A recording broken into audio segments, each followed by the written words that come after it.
Why did I choose to become a dating and relationship coach for specifically divorced women over 40? Growing up, I was that super ambitious alpha A type female who wanted to conquer the world, take over the world, rule the world. I was that person. I was extremely driven by money. I was extremely ambitious. I always had multiple businesses, always on the hustle, always on the grind. But as I got older in life and many bad relationships later and a failed marriage, at the age of 39, just a few years ago, I was alone and lost. I had lost almost everything. And even though, yes, maybe I wasn't broke, I still had money, I was empty. I was alone. I was miserable. I didn't see any reason for really going on with life. And I really was at a very, very low period in my life.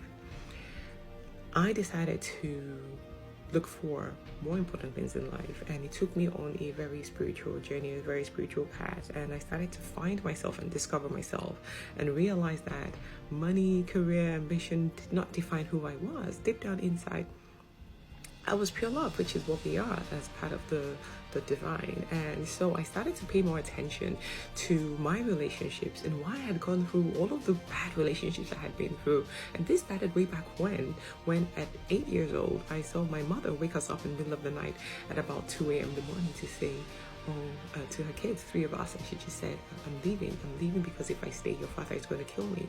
And she walked out of our lives, and we didn't see her for a little bit, but anyway, that's a story for another day.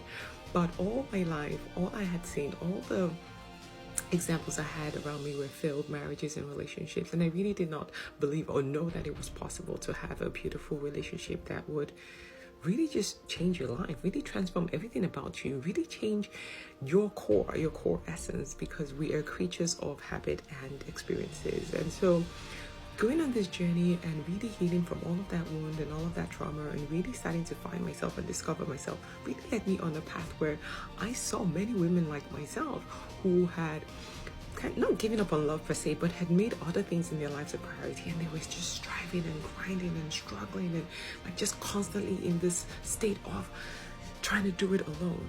And I saw that they were exhausted. I saw that, like me, they had all the money, but they were still alone. They were still lonely. Some even had kids, but still there was that void. There just wasn't something missing.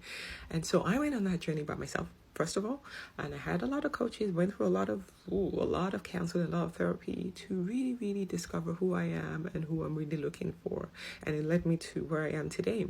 I didn't find him immediately. Like, I went through still a couple of other relationships, because who else knows that healing is a journey and a process. But at the end of the day, I found myself in a relationship where I can really be myself, where I can really feel supported. Sometimes I wake up in the middle of the night and I'm just grateful. I'm just thankful that regardless of whatever is happening in my life, there's somebody right there. There's a reason for us to wake up every day and be like, oh, we're going to do this. We want to see each other grow. We want to support each other. We know that if anything ever went wrong, we'll be there for each other. It's not something that I really saw growing up. It's not something that I had too many experiences of examples around me.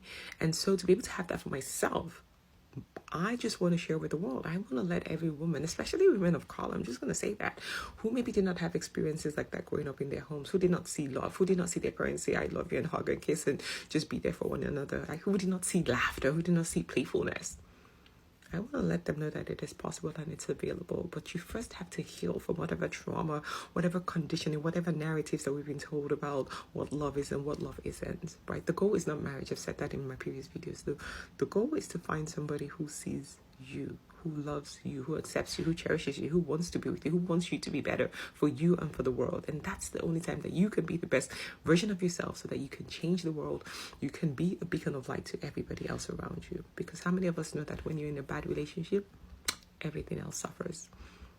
So that's my why. That's why I became a dating and relationship coach, because I want every woman who desires it to have it, because it is possible, it is available, and you can have it too. You don't have to struggle and grind by yourself. Like, no one ever won a medal because they had XYZ number of jobs and they worked 18 hours a day on a job and then came back home to an empty bed, to an empty dinner table, to just eat alone, or maybe eat junk food and go to bed by themselves and not have anybody to confide in or to share your worries and sorrows with, or to even share your wins with. No. It is a priority. And if it becomes a priority for you, then you can have it too. But first, you have to accept that this is a journey. There's healing that needs to be done, and there's a lot of reconditioning of the mind that needs to be done. So that is my why, and that is why I'm so passionate about this, and I want to help as many women as possible to find their soulmate and have a beautiful life where they can wake up every day. And it's not just pretense. It's not for social media. It is really their reality, where every day you're like, shit, man, this shit is real. It is possible. So that's my why. So tell me, why do you want to find your soulmate? Why are you in the situation that you're in? And let's chat about it. Okay?